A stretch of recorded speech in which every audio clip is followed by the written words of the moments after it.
Welcome into the DNVR Avalanche Podcast presented by DraftKings Sportsbook. Use code DNVR when you sign up for a new account to get amazing odds boosts every single day. Rudo, Megan, coming to you live. Did you swap it? I noticed last time we're mirrored on the camera up here. So when I said Megan first and then I was on the left, I was like, what? Oh, we don't have a camera at all. Sick. The Avs win a game. Oh, my God. I thought I was so ready, guys, and I wasn't ready at all. Avs win a game and we all fall apart. Now, to be fair, I don't blame you if you had anxiety the way that game went down. We are on a second leg of a back-to-back as well. That second leg was long and rough. A very strange game, to say the least, for the Colorado Avalanche, but they don't ask how. They only ask how many at the end of the day, and that's 2 points for Colorado in a 3-2 win. I guess I'm up for the 60-second rundown if things are sorted out and ready to go. But if not, we can just chill and vibe and enjoy the Avs win glow for a second. Sit in the win. Yeah, it's good to be back in the win column. I will say. I'm sure we'll talk a lot about how we didn't love how it got done on this show. There's something about this that does feel like the way they won a lot of games last year, which also didn't feel great, but they won. They got it done. And that's where they started to earn our trust that, okay, they're going to learn to do this a couple of different ways that we might not always be comfortable with. But as long as they do it. 3 magic words. But they won. Solve a lot of problems. It's true. All right, are we ready? 3, 2, 1, go. The Avs existed in the first period. That's about all that I'm willing to give them, and yet somehow they came out of that period up 1-0 thanks to Andrew Cogliano just beating Marc-Andre Fleury clean. The second period was arguably worse from Colorado, registering just 4 shots on goal in the period, and that includes one from center ice. So, not great. Thankfully, Marc-Andre Fleury was bad. Just actively not having a good night. Ends up getting beat by both Denis Malgin and Nathan MacKinnon in the period. In between those two, you have a power play goal from Minnesota, which it's a tip play. Not really anything Georgiev could do on. You also had Bowen Byram and Matt Boldy fight, which was a thing. And then you get to the third period. Funnily enough, probably the best period of the game for Colorado, despite them not scoring in it. They give up a goal to Kaprizov to make it 3-2, but hang on to get the W. It's a lot easier to fit it into a minute when they don't go into overtime. No, you're right. That was perfect. You even provided a very good level of detail. It's an okay level of detail. We'll get into the real detail now that we got through that. I don't think it was surprising that the Avs were certainly outpaced. Certainly their legs looked bad for the first 2 periods, Megan, but did you expect a little bit more? Yeah, like from a few different people, if that makes sense. I expected players to look tired at points and maybe spread it out over the course of the game, who looked tired when, like if they just agreed upon it. But it felt like everybody felt tired for the first and the second periods, except for Josh Manson. Valid. And actually a great point. Let's just start there. Manson's first game back. Obviously spent a lot of the time in his own zone in this game. Quality night for him? I'd say so for a couple of reasons. He was like a human wrecking ball. He was seeking out contact. From shift 1. An incredibly punishing player to play against tonight. And I think that saved Colorado from a lot more grief than they probably could have endured. And then the other part of it is just the happiness in seeing him eat up 20 minutes of ice time that helped to stabilize the time that Girard and Taves had to spend on the ice because they were tired. I vaguely remember one of us saying something about him playing 20 minutes. Specifically, I think that was said.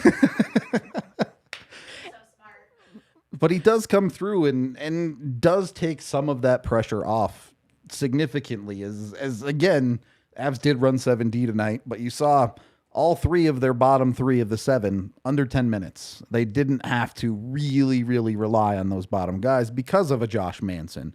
And in what ends up being a 1-goal game down the stretch, kind of matters.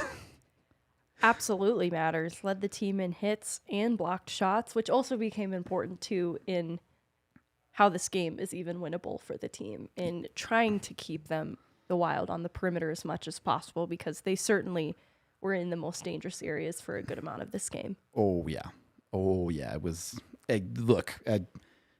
unless you hate yourself, just don't go look at the advanced statistics of this hockey game. Analytically, it's really bad tonight. It's terrible. It's just not good. There's no 2 ways around it. And that's okay. The Avs can't win a lot of games like this.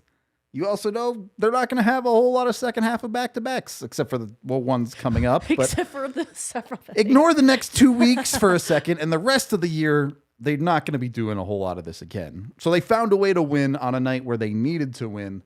And as this game got going and got through the third period, I was thinking of your thoughts, Megan, where you always have pointed out what last year's team did so well was know when to apply pressure. I think they did a really good job of that in this game. They didn't apply a ton of pressure in the first and second, but they found a way to get a lead. They come out in the third. They don't get the goal, but they put the hammer down on Minnesota and say, we're going to win this hockey game. That felt a little bit more like the killer instinct that you talked about, that Bednar talked about earlier too. Do you see it the same way, or was the third just a weird burst of energy that came from the Avs' legs? No, I think it is almost formulaic the way that you're describing it. Like, they do benefit from a little bit of luck in getting the lead that they do in the second period, but they use that to their advantage. Like, they don't ask how. They just secure that lead then. And I actually thought specifically Nathan MacKinnon, who is not immune to being gassed in games, really was able to find a second win in the third period that it made him extremely hard to play against as well. And this was sort of supported too by the talent around him, but he was somebody who was able to turn it on, and it became really noticeable. Yeah, again, weird vibe for the Avs this year when their third period is probably their best period. Yeah. So a good change of pace there in some ways. And I know it can be hard to see that third period being as good as it was when it did get close at the end. But really, not that the third period was great, but it was significantly better than their first 2. So metrics wise, again, the metrics are bad. I get it. But rewind it back. You get the first goal of the game as Colorado off of depth scoring. Andrew Cogliano now tied for the second most, because MacKinnon also scored one tonight. So Cogliano, second most 5-on-5 goals for Colorado forwards this year. I've been critical of his play at times sometimes this year, but his production is just there for the Avs' depth. Is it enough?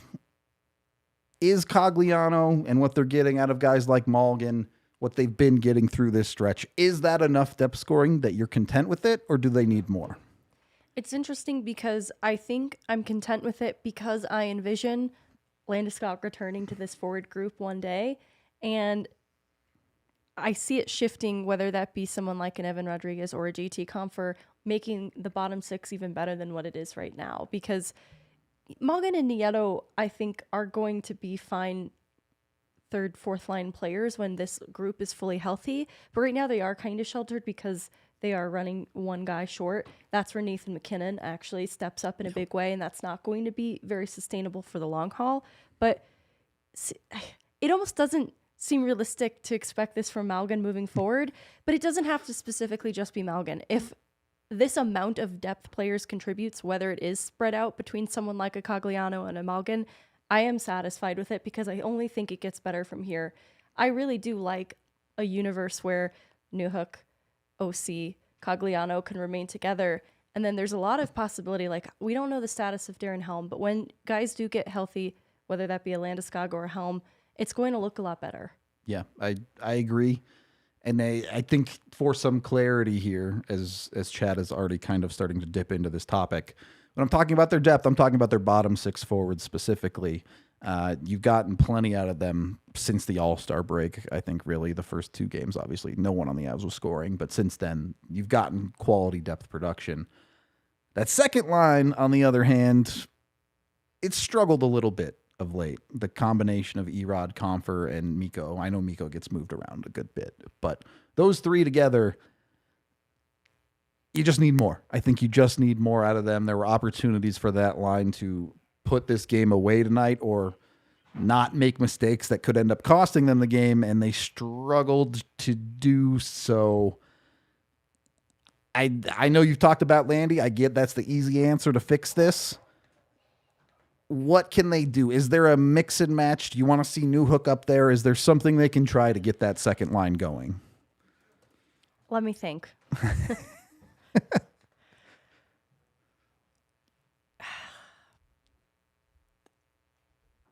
I don't know, because I like the way that the first line is operating right now, that I don't agree. know that I want to tinker with it too much, but I also don't. It's hard. I'm not sure. Newhook, we've seen, like, I don't hate the idea of revisiting Newhook playing up in the lineup, but this has been something of a struggle for him too. He has been given that opportunity, and I think the struggle is that role just doesn't quite suit him where he's at right now. So I'm not even sure I would endorse that as the solution, but I'm open to trying new things. Like, I thought it was interesting. The power play tonight has Byram quarterbacking on it on PP1. So that's where, like, I wished they'd gotten more power play chances for me to see that a little more than the one time, because I'm open to that kind of tinkering.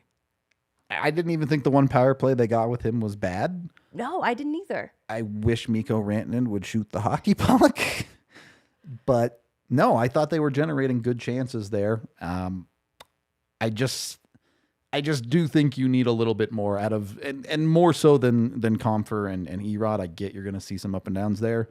These last 2 games, you've needed more out of Mikko Rantanen. Full stop. You just need better. Even at the end of this game with the empty net, he can't find a way to finish this game and put it out of reach for Minnesota.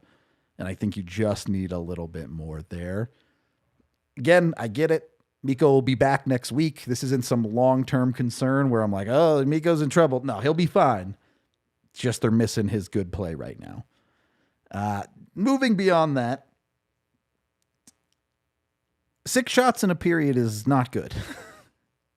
Even like for tired legs or not, no excuse for the first 2 periods of this hockey game to come out of 10 shots in 40 minutes of hockey. Avs got to find a way to be more effective, in my opinion.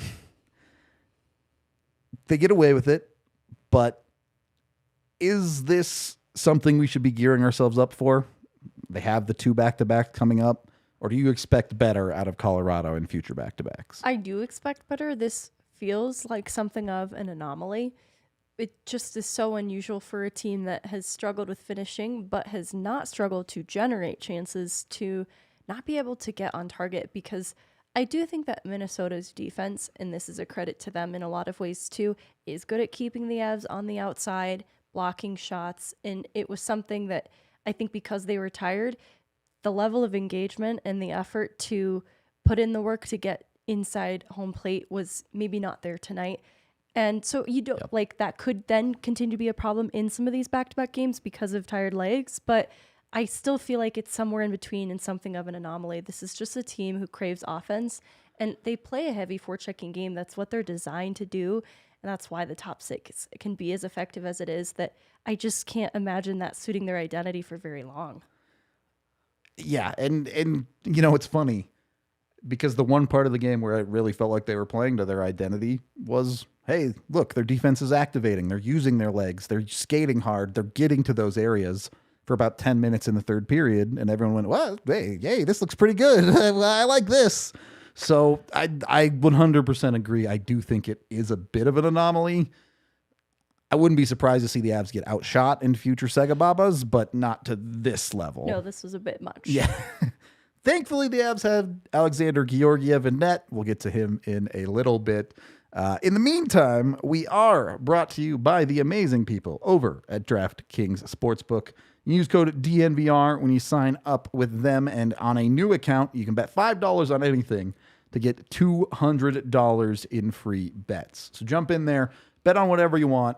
A little pick of the week for you. I'm just saying, I got my Super Bowl bet right. Jalen Hurts did score the first touchdown in the Super Bowl. So that's really specific. Maybe stick with my pick of the week bets here. I am taking. Wait for it. This one, is it really a pick of the week when I'm picking like a futures thing? I don't know. I am picking Nikola Jokic to win not the regular MVP, but the NBA playoffs MVP. That's so fun. We're going with that one, chat, because it's time. It's time for the Nuggets to ascend to greatness, all right? It's happening right alongside the Avs repeating. Count on it.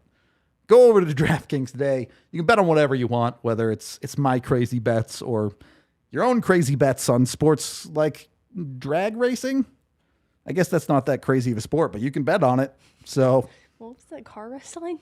Oh yeah, Car-jitsu. Yeah, you can do that too. Now, all right, we need to devise a way to make Car-jitsu in drag cars safe. All right, there's no way. Quarter mile, whoever wins the wrestling match and gets to the finish line first. The future, I'm here for it. Must be 21 or older. Colorado only. Other terms, restrictions, and conditions apply. See DraftKings.com/sportsbook for details. Of course, if you have a gambling problem, call 1-800-522-4700. We are also brought to you by the amazing people over at, whoa, they changed up the reads on me. Hang on a sec. The amazing people over at Jive Hive. Now, I don't know about you, but have you ever gotten home from work and felt as tired as the Avs felt in this hockey game? I'm saying. Sometimes days are rough, all right? And what you don't want to do at the end of a day is find out that you got to go all the way to the dispensary to go get your weed, all right? That sucks. Instead, order Jive Hive. They'll deliver your weed right to you. It's jivehive.com, JIVEHYVE.com. You can get in there. You don't even have to order it on the spot. If you know you're in for a long day and you're going to want some, you can order it beforehand and schedule it to be delivered right to your door so you don't even have to get up off your couch. Super easy, super effective. It's the best way to do it. I know a lot of us introverts also just hate going into dispensaries just generally because it's awkward and you have to talk to people and we ain't about that life. So you can do it that way too. I know it's crazy that I picked a job where I talk to a camera for hours a day as an introvert. It doesn't make a lot of sense, does it? But Jive Hive makes a ton of sense. Again, check them out, jivehive.com, JIVEHYVE.com. Make sure you're throwing in your address to be sure they deliver to you. They cover Aurora, Greenwood Village, Monument, Fountain, and various parts of El Paso County. Second period of the DNVR Avalanche Podcast. Second period of this hockey game. Was this inevitable for Denis Malgin? Was the breakout always coming, or is this just luck? See, in the same way that the low shots generation feels like an anomaly, it feels a little bit like an anomaly, but confirmed, not a believer. I still think too the notion that he'll never score, he'll never be able to finish chances was also wrong, and this is very validating. But that's limited to Charles Houdon. He scored tonight. Yeah, in the AHL, he's a great scorer. Agree on that. Keaton Middleton scored tonight. Woo, it was a only good night one for the Middleton. There will can only succeed. be one. But for Denis Malgin, probably a good confidence boost to beat Vasilevsky. I would think so. And then Fleury not having the best night in net. Hopefully this just does something inside of him that makes him believe in himself. And I hope so. He proves everyone wrong. I'm here for it. I feel like people sometimes misconstrue our thoughts when I'm like, oh, this player played bad and he's not very good at this, that, or the other thing. It's not a personal thing. It's not that I want them to be bad. I want them to be good. I hope every single player I say sucks proves me wrong, except for maybe I don't know, David Perron or something. But as far as the Avs are concerned, I hope every single player makes me look like an idiot when I say they're bad, because I want them to succeed. And Malgin is doing exactly that. Malgin, this stretch is showing what the Avs saw in him when they flipped Dryden Hunt for him. A little bit more offensive punch than Dryden Hunt ever really showed. And it's what the Avs have needed for their depth for a long stretch of this season. Like you said, I don't know how consistent that's going to be, but when you're getting it, you absolutely take it. It's already an improvement from Dryden Hunt, too. Yep. I think it was difficult because he got in some games, he gets hurt, he's out for a bit. And in those games that he got in, he didn't do much. And so the reputation he came to Colorado with was a lack of finishing touch. So it was easy to apply that. Now, seeing this, it's just very good timing, and it already does feel like an improvement from Dryden Hunt. Agree. I think it's exactly where the Avs are trying to get their depth to. Like you said, injuries make that hard to really go all the way there. But if Malgin is helping you step in the correct direction, you got to ride it. You got to enjoy it. That's for sure. You also mentioned Fleury not having a good night. Never apologize for the other team playing poorly. You only play the team you're up against. You're not trying to beat the world. You're not trying to beat the Tampa Bay Lightning tonight. You're trying to beat the Minnesota Wild, and the Avs took advantage of a Marc-Andre Fleury who ended up with a semi-reasonable, decent save percentage, but through 2 periods had saved 7 of 10. Was a 700 save percentage. So you get into a weird conversation here where the Avs didn't have a ton of shots on goal, and I don't want to get too far into the what if, but if Fleury doesn't let up 3 goals on 10 shots, I would say there's a good chance the Avs play this game a little bit differently, and they show a little bit of those legs a little bit earlier in the game. Do you mark this game as one that's showing the Avs finding different ways to win hockey games? Or are you marking this game more as the Avs just surviving what was happening in front of them? I mean, I think it's both. Okay. I think they met the situation where it was at, and they were able to discern what they needed to do to survive. And that is where you see the pressure applied in the third period. Because I think that you're right. If Fleury had been a little bit stronger in that second period specifically, they probably would have implemented a different strategy for like the rest of the second and the entirety of the third. And they might not have won this game too. So that's true. That's kind of the difficult thing, but they just met the game where it was at and to the best of their ability because they were really exhausted and you could tell.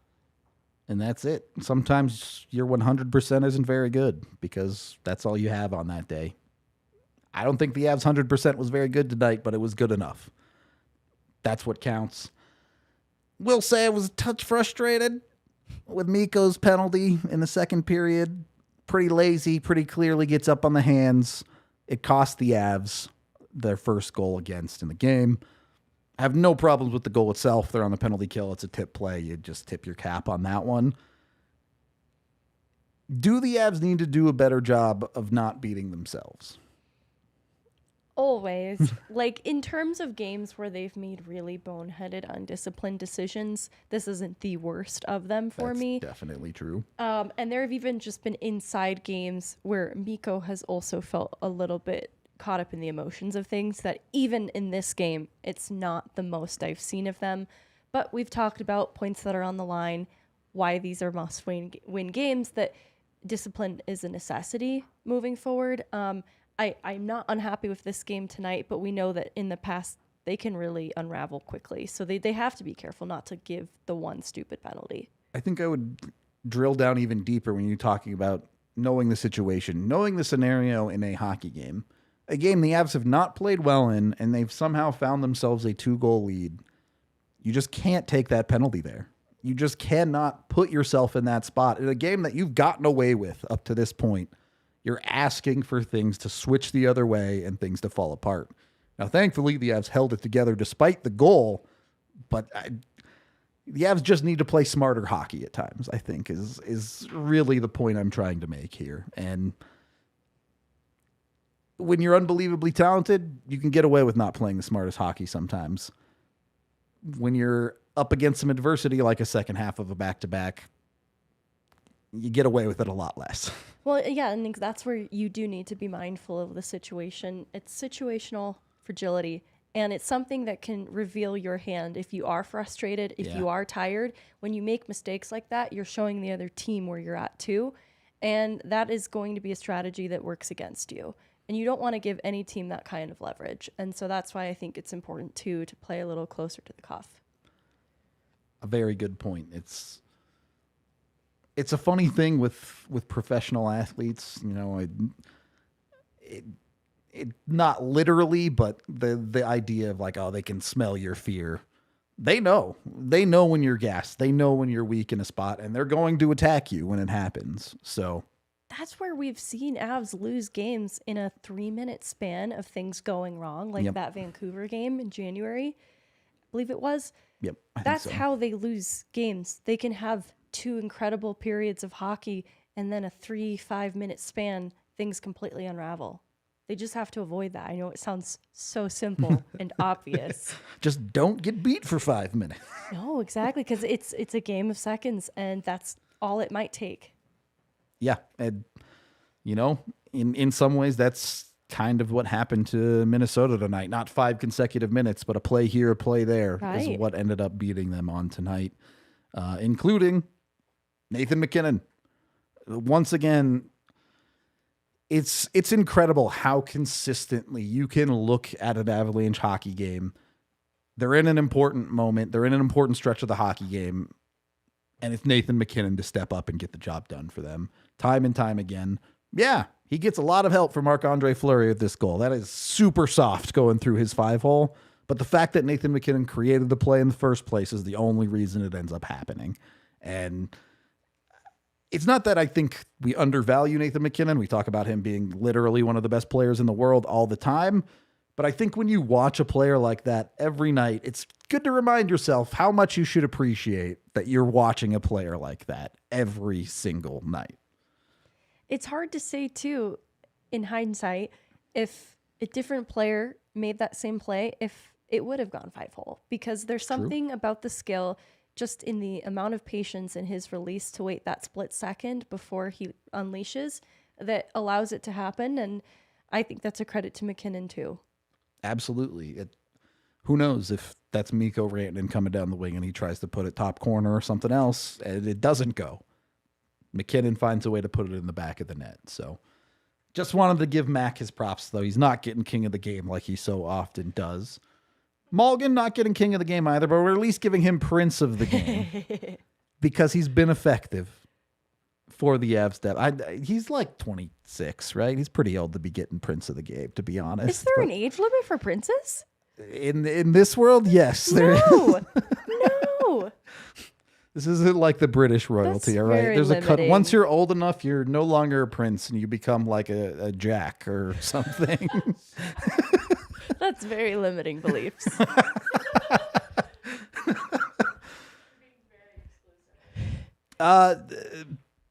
Beyond this, where did you fall on the Avs defense as a whole tonight? Yeah, we'll get there. Oh, okay, sorry. I thought that's what you were saying. I could have gone that way. I want to talk about the defense first. You talked about Manson playing a good night. Obviously, the Avs get hemmed in their zone a lot, but I think you can attribute at least some of that more to their legs than poor defensive play. Are you giving props to the defense? Are you saying they did a good enough job in a tough situation here? Or are you saying Alexandar Georgiev bailed them out? I think it was 78 shots between 2 games that make it on target. Feels like if tonight's game happened in isolation, it would be really unacceptable. We know, though, like coupled together, I just think that this is still Georgiev showing up in a big way. It feels hard to. I want to give them some allowances, the defensive group, because I understand that they're tired, but that's a lot. That's a heavy workload. It's the tough shifts, right? I get tired legs. I get that can lead to some longer shifts. It's the one where a puck's on your stick and you fail to get it out, where you're digging yourself deeper. Your tired legs now get even more tired because you couldn't get the puck out of your own zone and change. that are the ones that I struggle with. And there's still just a little bit too much of that tonight. And this isn't even on the Avs depth defenseman. You saw Devon Taves struggle to clear pucks tonight. You saw Bowen Byram fail to clear a few pucks tonight. You get away with it. Again, this is one of the things you get away with in this game, and you go, okay, less of that. Can't continue to do that and expect to win hockey games. Also, really hope you don't expect Bowen Byram to fight again. No. What? Like, I'm expressly upset that he did. Does the locker room have a bet going? Like, all right, anyone who gets into a fight. Who's the most unlikely person on deck next? Yeah.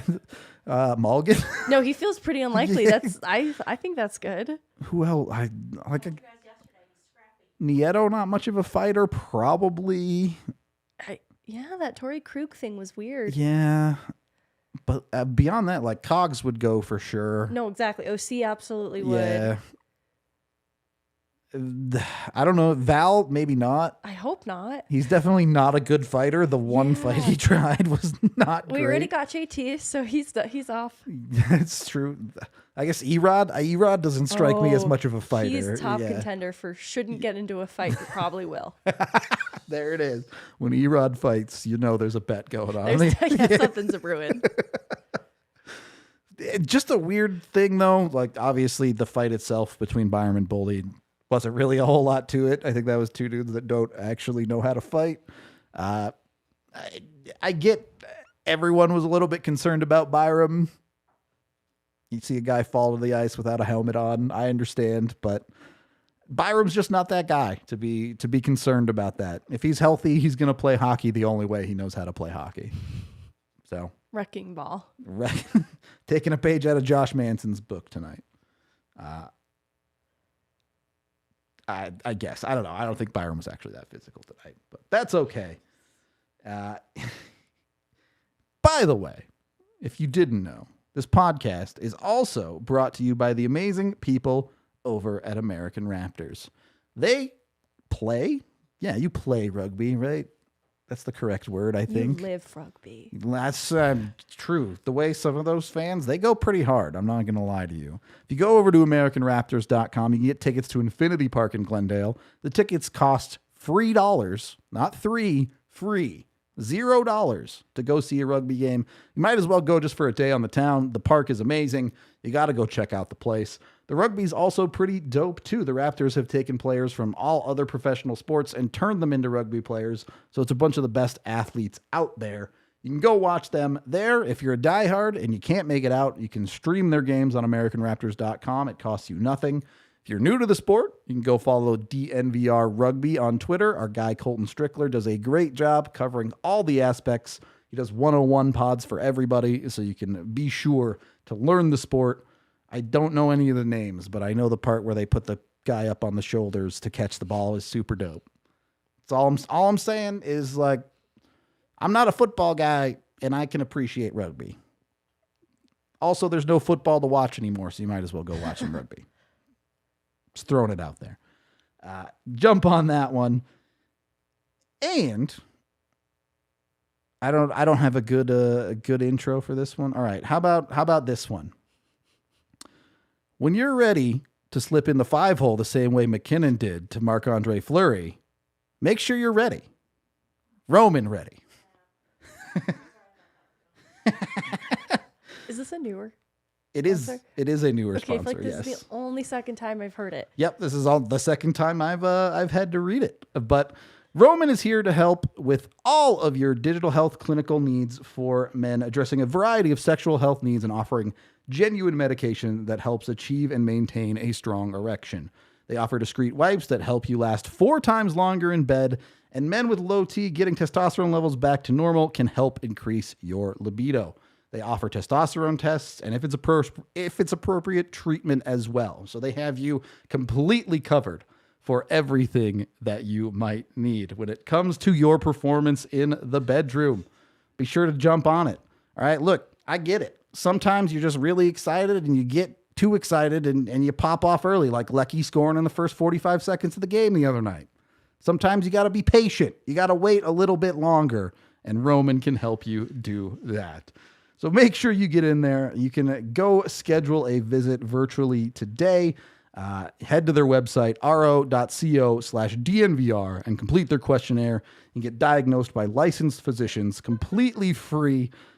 They also have free delivery, discreet packaging, and ongoing care. So be sure to check it all out. To learn more, again, go to ro.co/DNVR and get 20% off your entire first order. That's ro.co/DNVR. There you go. Perfect. When you get that treatment, Mac Attack is back, Jack. It's exactly what happens. Don't hit me with the chancla, please. Third period of the DNVR Avalanche podcast presented by DraftKings Sportsbook. I think we've already given the Avs quite a bit of credit for the way they played in this third period, but we haven't given the man who is spoiled as king of the game enough credit. Alexandar Georgiev absolutely balls out tonight. He does give up the one goal to Kirill Kaprizov late in the third period, but locks it down, doesn't give up the all-important game-tying goal, holds it together, straight up basically steals a game for Colorado here. The team in front of him did not play a good hockey game. He did. How important is this, one, for Colorado, and two, for Georgiev going forward? It feels important because I feel like the All-Star game break's timing was a little disruptive to maybe some momentum that was being built for him. And I think this is going to be the start of hopefully some confidence that's building now for him, especially on the heels of the Tampa Bay game. Because I don't think it was a horrible game from Georgiev, but he has to live with that outcome. Yep. And this is really helpful just for his individual confidence. Yeah, and the Avs need it. Francouz not exactly close to returning per Jared Bednar, so it's Georgiev going forward. No choice from Colorado. Look, I'm sure JoJo might get into a game here and there, but big workload for Georgiev. Any confidence he can get, you're feeling good on. So hopefully, if he plays like this, it's going to be hard for the Avs to lose games. We'll put it that way. The rest of this game, I just don't even want to analyze it. I just look at this and go, the Avs won the hockey game. They're in sole possession of third place now in the Central Division. We're just celebrating this one, right? Not overthinking it. Yeah, no, we should be happy about the outcome of this game. All right. I just want to make sure. I know you're the overthinker on this pod, so. No, there's, I don't want them to dwell on it too much, but hopefully they also feel the gravity of where this game could have been lost, too, that they don't Definitely not think about it all together. Should be plenty of tape to go over for this one, for sure. Right. Okay. Let's get to some super chats here. There are quite a lot of you tonight. Thank you very much. There's a lot of Vaguely Sober tonight. I see. All right. $5 from Vaguely, who says, Alexa, play CNC Music Factory, Gonna Make You Sweat. I don't know that song, but I'm assuming it's about sweaty boys. I feel like it's really catchy, popular too. I feel like if you heard it, you'd recognize it. I feel that's probably the case, but by name, no idea. $5 from Robert, who says, can we get some Fs in the chat for DeWar on that huge hit by Manson?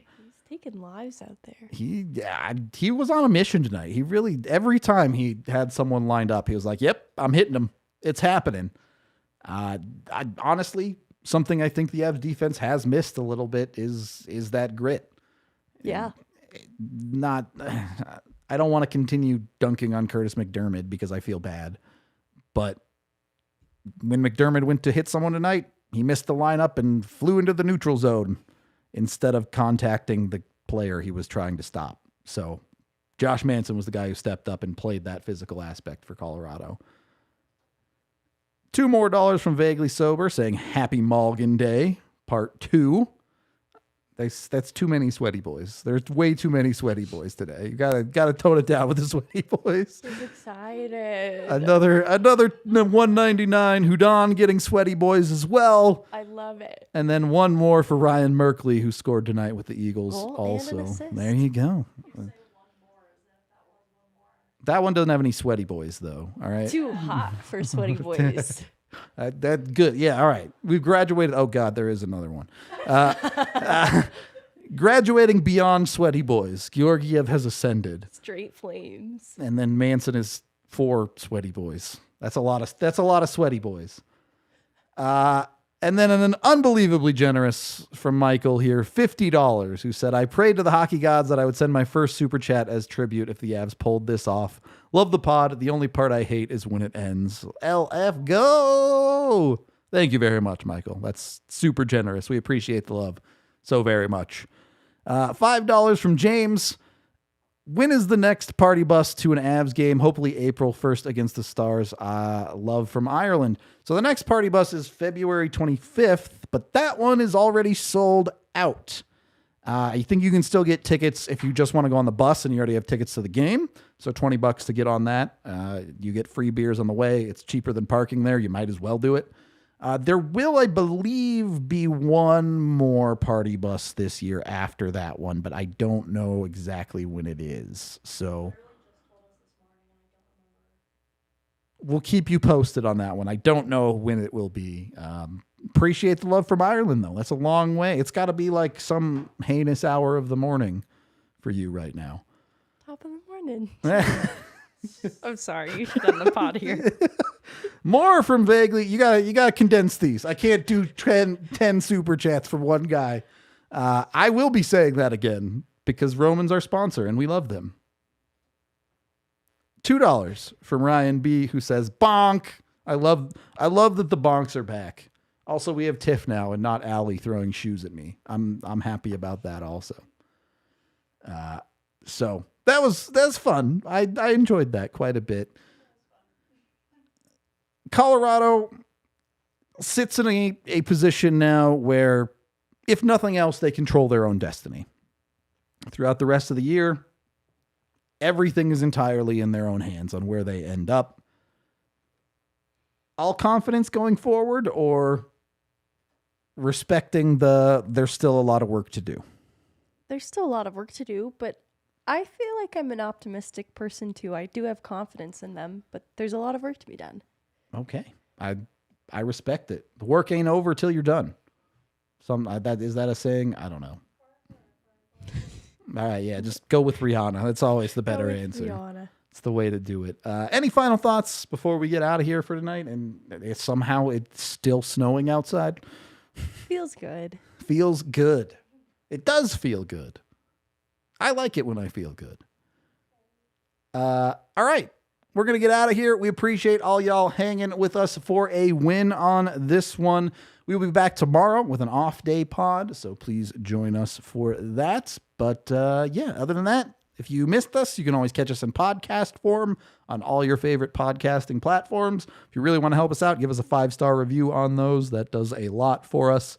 We appreciate you, and we will talk to you tomorrow.